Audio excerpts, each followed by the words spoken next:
हे दोस्तों, स्वागत है आप सभी लोगों का हमारे एजुकेशन ज्ञान यूट्यूब चैनल के अंदर। मैं सौरभ एक बार फिर आपके साथ। गाइस, आज इसमें हम करने वाले हैं MHI 01 की यूनिट नंबर 23। इससे पहले की यूनिट नंबर 21, 22 हमने करवा दी है। उसका लिंक मैंने डिस्क्रिप्शन में प्रोवाइड करवा दिया है। पूरा प्लेलिस्ट का लिंक मैंने डिस्क्रिप्शन में प्रोवाइड करवा दिया है। आप डिस्क्रिप्शन में से जाके बाकी पहले की वीडियो देख सकते हैं। ठीक है, पहले की वीडियो मैं इसलिए कह रहा हूँ देखिए, क्योंकि इस वीडियो में जो है मुख्य टॉपिक जो है हमारा वो सामंतवाद का पतन है। ठीक है, इसका जो पतन था उसके लगातार गिरने की स्थिति, पतन का अर्थ होता है कि लगातार गिरने की स्थिति वो कैसे रही। सामंतवादी व्यवस्था जो है यूनिट 21-22 में बताई गई है और उसकी यूनिट हमने ऑलरेडी बना दी है। तो अगर आप उन दोनों को देखेंगे तो ही यह टॉपिक ज़्यादा अच्छे से समझ में आएगा। ठीक है, साथ साथ में देखिए सर, व्यापार की बात की गई है। व्यापार, कुछ जो इतिहासकार है उनका कहना है कि व्यापार के कारण ही जो है सामंतवाद का पतन हुआ या फिर इसका ह्रास हुआ। ठीक है, दोनों चीज़ एक ही हैं।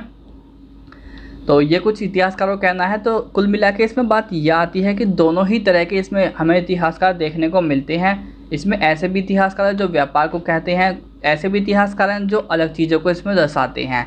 तो देखिए क्या क्या चीज़ आती है इसके अंतर्गत, हम इसमें सारी चीज़ों की बात करने वाले हैं।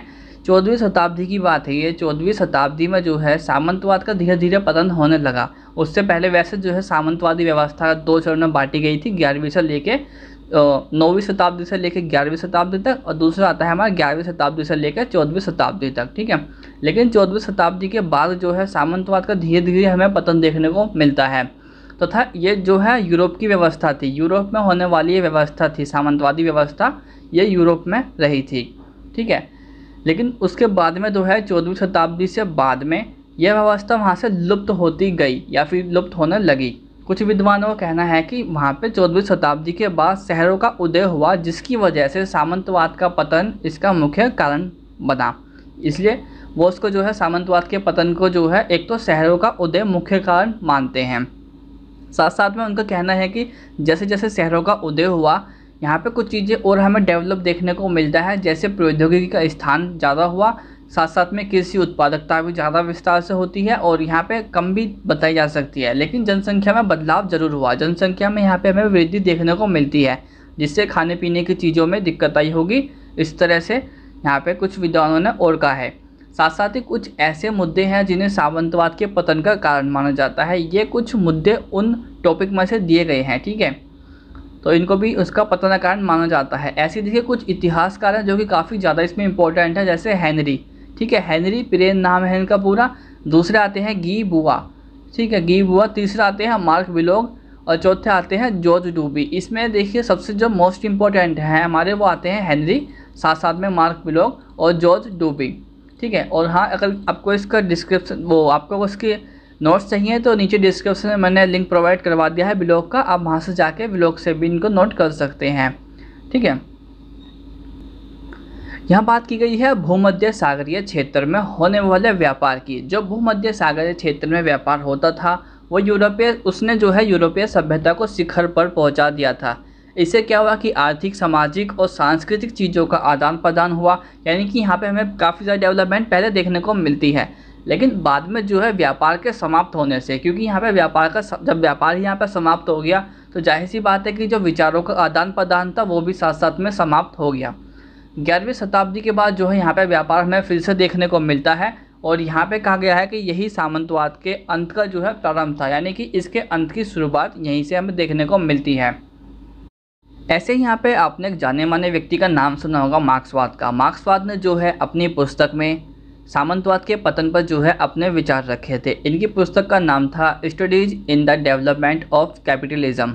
ठीक है, इनकी किताब का नाम था। अगर आप लिखेंगे, हाईलाइट करेंगे तो थोड़ा अच्छा इंप्रेशन पड़ेगा टीचर के ऊपर। बाकी अगर आप नहीं भी लिखते तो फिर भी कोई खास बात नहीं है, लेकिन लिखेंगे तो ज़्यादा बेस्ट होगा। ठीक है, इन्होंने जो है अपनी मार्क्सवाद ने जो है व्यापार को सामंतवाद के पतन का कारण नहीं माना। इनका कहना है कि सामंतवाद का जो पतन हुआ है वो व्यापार के कारण नहीं हुआ है। इनका कहना है मार्क्सवाद का कि व्यापार जैसी आर्थिक गतिविधियाँ ही दास प्रथा साथ साथ में सामंतवाद से पूंजीवाद को कायम रख सकती थी।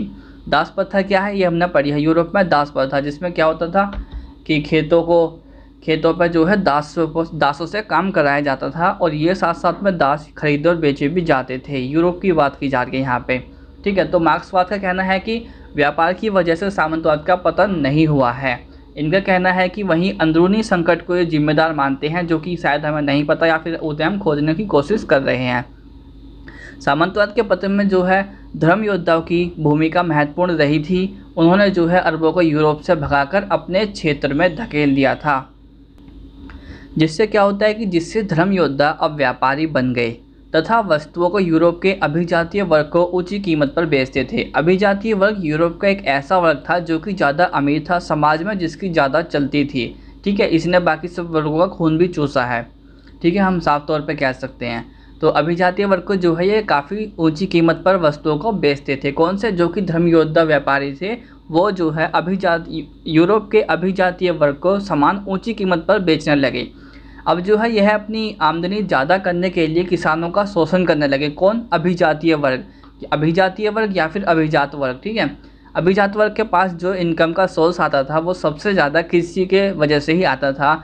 अब जो है ये अपनी आमदनी ज़्यादा करने के लिए किसानों का और ज़्यादा खून चूसने लगे, उनका और शोषण करने लगे, क्योंकि इनकी आमदनी जो है कृषि पर ही आधारित थी। इनकी जो अर्थव्यवस्था थी मुख्य रूप से वो कृषि से ही आती थी।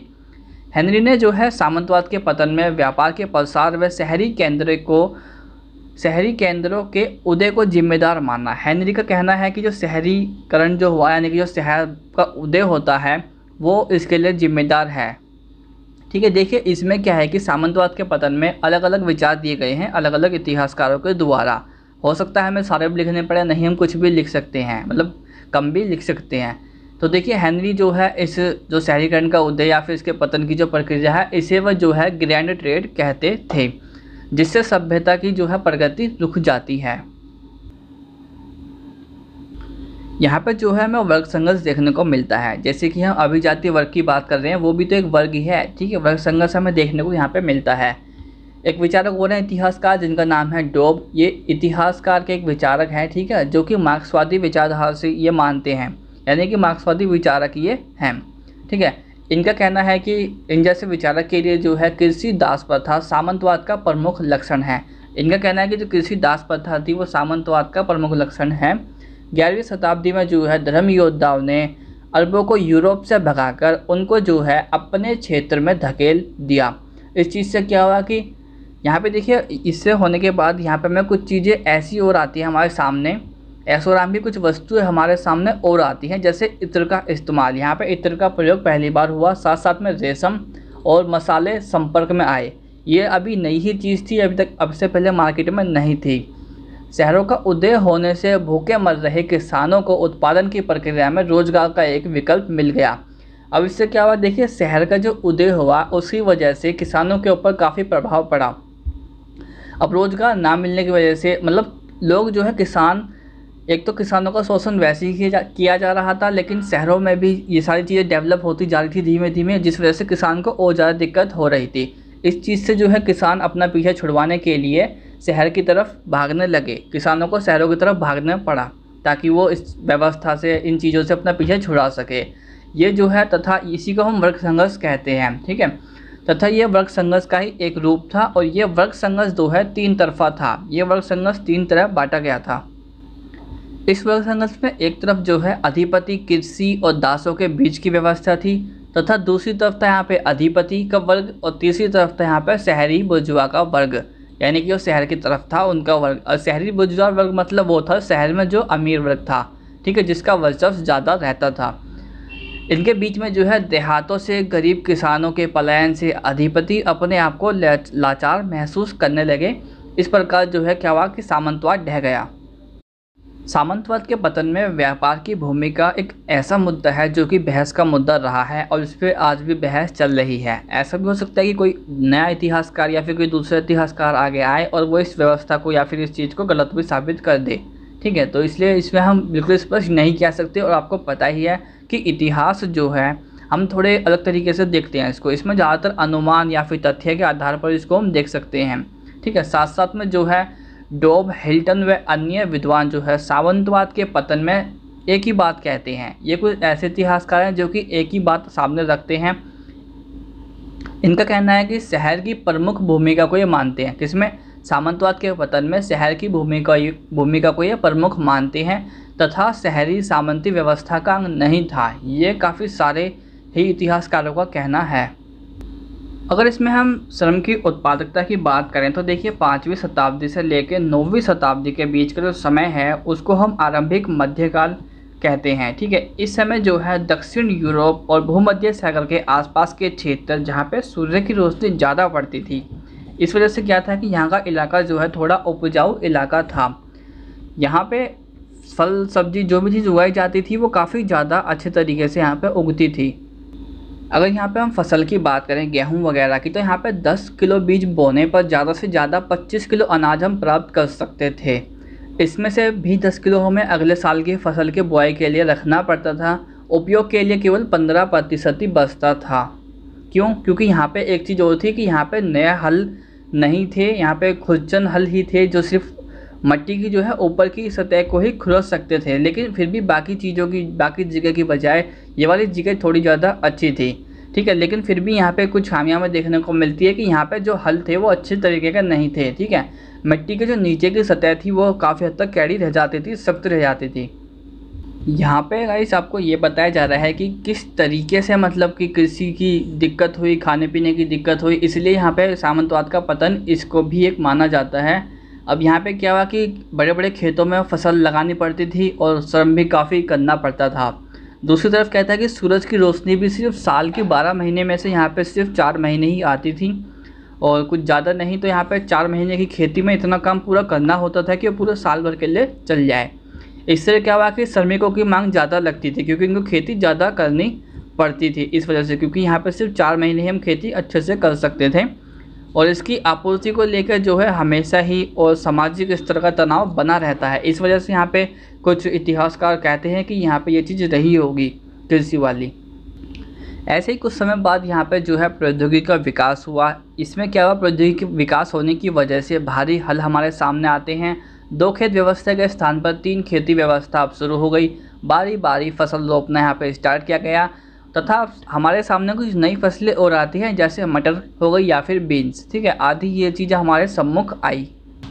साथ में बीन्स की फसल आने से हमें एक फ़ायदा और होता है कि बीन्स के जो छिलके होते थे उसको हम मिट्टी में ही दाब देते थे, जिसकी वजह से उनके छिलकों में नाइट्रोजन की मात्रा काफ़ी ज़्यादा होती है जो कि मिट्टी में थोड़ी हवा बना के रखती है साथ साथ में, और मिट्टी की जो उर्वरक क्षमता होती है उर्वरक क्षमता वो थोड़ी अच्छी रहती है। ठीक है, इस वजह से क्या हुआ कि फसल थोड़ी सी और ज़्यादा बेहतरीन तरीके से होने लग गई और साथ साथ में नए नए हल आने की वजह से भी ये चीज़ें थोड़ी बेहतरीन होने लगती है। लेकिन यहाँ पे हमें और चीज़ें देखने को मिलती है जैसे कि बैलों का प्रयोग यहाँ पे होने लगा, बैलों की वजह से हल को खींचे जाने लगा। बैलों के बाद में यहाँ पे घोड़ों का प्रयोग होने लगा। लेकिन कहने का मतलब है कि यहाँ पे लगातार परिवर्तन होता रहा।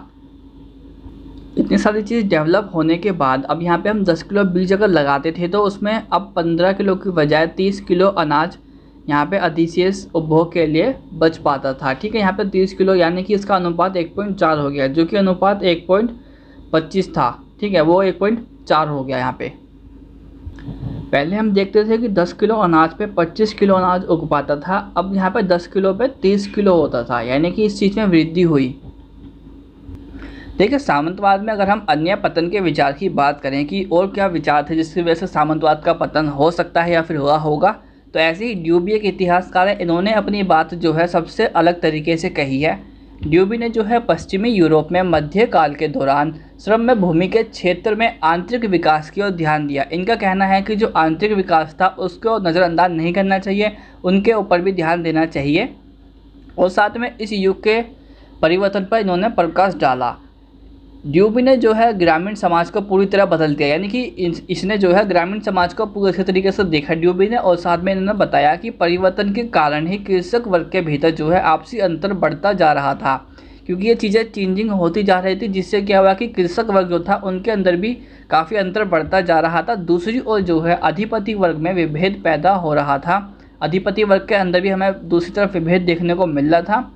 ठीक है, अधिपति वर्ग जो है भू संपदा की खेती, अनाज के भंडारण यानी कि उसको स्टोर करना, साथ साथ में बिक्री के लिए छोटे अधिकारियों पर निर्भर थे जो ऊंची हैसियत वाले किसान थे। लेकिन ये जो किसान थे ये ऊंची हैसियत वाले किसान थे, जैसे कि हम आज के टाइम में भी कह सकते हैं किसान सिर्फ गरीब ही नहीं होता, ऐसे भी किसान होते हैं जिनके पास ज़्यादा ज़मीन होती है, काफ़ी एकड़ एकड़ ज़मीन उनके पास होती है। ठीक है, तो उनको हम ऊंची हैसियत वाले किसान कहते हैं।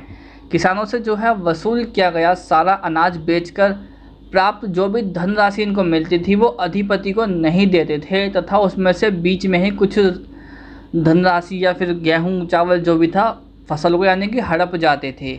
यह इस तरीके से क्या हुआ कि यह किसान धीरे धीरे जो है धनी होते चले गए। बाद में वह खुद खेती करवाते थे। धीरे धीरे यह बाद में ठेकेदार बन गए, क्योंकि इन्होंने पैसा इनके पास आया तो फिर इन्होंने अपने खेत वगैरह लिए और जिससे कि ये खुद खेती करवाने लगे और धीरे धीरे खुद भी ठेकेदार बन गए। साथ में अधिपति का कर यानी कि टैक्स, ठीक है, भू राजस्व जिसको कहा जाता था, उसको वसूल करने का भी काम अधिपति का ही अधिकार था। यानी कि अधिपति के सिवा इस टैक्स को कोई और वसूल नहीं कर सकता था। इनका अधिकार भी सिर्फ अधिपति वर्ग को ही दिया गया था तथा इनको ठेके पर लिए जाने लगा। सामंतवादी अर्थव्यवस्था में पूंजीवादी अर्थव्यवस्था का प्रवेश होने लगा। इन सब चीज़ों से क्या होता है कि सामंतवादी अर्थव्यवस्था जो थी उसमें पूंजीवादी आने लगी, ठीक है, क्योंकि यहाँ पे सारी चीज़ पैसे को देखकर ही हो रही थी, पैसे के लिए ही हो रही थी सारी चीज़, इसलिए इसके अंदर सामंतवादी अर्थव्यवस्था का प्रवेश होने लगा। अब गांव में जो है एक नया वर्ग पैदा हुआ जिसका नाम था नवधनाढ्य वर्ग। ये पैसे में ज़्यादा पावरफुल वर्ग था, ठीक है, तथा वह अर्थव्यवस्था पर अपना आधिपत्य स्थापित करना चाहता था। ये वर्ग एक ऐसा था नवधनाढ्य वर्ग जो कि पूरी अर्थव्यवस्था पर ही अपना कब्जा जमाना चाहता था। ऐसे यहाँ पे माल्थस का कहना है, माल्थस एक इन्होंने अपनी अवधारणा विकसित की है। इन्होंने कहा है कि ज़मीन, जंगल, पानी यानी कि जो प्राकृतिक संसाधन है ये एक सीमा तक ही इनको हम यूज़ कर सकते हैं, ठीक है, लेकिन अगर इसको मनुष्य आबादी से ज़्यादा इसकी सीमा को अगर लांघता है तो फिर कहीं ना कहीं पे अकाल, महामारी, युद्ध जैसी प्राकृतिक आपदाएं ऑटोमेटिकली हो जाती है। ये कहना है माल्थस का, ठीक है। इनका कहना है कि जो कि जनसंख्या को संसाधनों के संतुलन में लाकर खड़ा कर देती है। यानी कि इनका कहना ये है कि खेती जो हो रही थी या फिर सब चीज़ें जो हो रही थी ये इनके हिसाब से थोड़ा जो हमारा नेचर है उसके हिसाब से बाहर हो रही थी। इस वजह से यूरोप में बढ़ी हुई आबादी का बोझ सहन नहीं हो पा रहा था कृषि पे। इस वजह से 1314 से लेकर 15 ईसा पूर्व में अकाल पड़ा और 1348 से 51 के बीच में प्लेग की बीमारी फैली, जिसने मतलब कि यूरोप में 1/4 आबादी को ख़त्म कर दिया। वहाँ की प्लेग बीमारी को जो है काली मौत भी कहा जाता है, ठीक है। तो यहाँ पे हर किसी ने अपने अलग अलग विचार रखे हैं और साथ में लास्ट में बताया गया है कि देखिए सामंतवाद की जो व्यवस्था है इसका पतन एकदम से नहीं हुआ, ठीक है। ये बात बिल्कुल स्पष्ट है, ये बात आप और मैं नॉर्मली भी जानते हैं। साथ साथ में सामाजिक भेद एक ऐसी प्रक्रिया है जो कि एक दिन या एक साल में नहीं हो सकती, ये एक दशक में नहीं पैदा होती है, इसमें सदियां लग जाती हैं, ठीक। कुल मिला के बात ये आती है कि सामंतवाद का पतन इस तरीके से होता है, ठीक है। सारे ही विचारक मैंने आपके सामने रख दिए हैं, कुछ एक दो शायद रह गए हों तो लेंथ ही ज़्यादा हो जाती है वीडियो। हिस्ट्री में इतना काफ़ी है वैसे आपके लिए, और अगर नेट वेट की तैयारी कर रहे हैं तो उसके लिए थोड़ा अलग सिस्टम है, ठीक है, उसमें आप पूरा पढ़िएगा, अच्छा रहेगा ज़्यादा। तो गाइस उम्मीद करता हूँ वीडियो आपको पसंद आई होगी और वीडियो यहाँ पर समाप्त होती है। मिलते हैं जल्दी ही अगली वीडियो में, लेकिन हाँ चैनल को ज़रूर सब्सक्राइब कीजिएगा, बिना सब्सक्राइब किए मत जाइएगा, ये हमें रिक्वेस्ट है आपसे। डिस्क्रिप्शन में लिंक प्रोवाइड करवा दिया गया है, वहाँ से जाके आप बाकी भी कर सकते हैं। मिलते हैं जल्दी ही अगले वीडियो में। Thank you guys.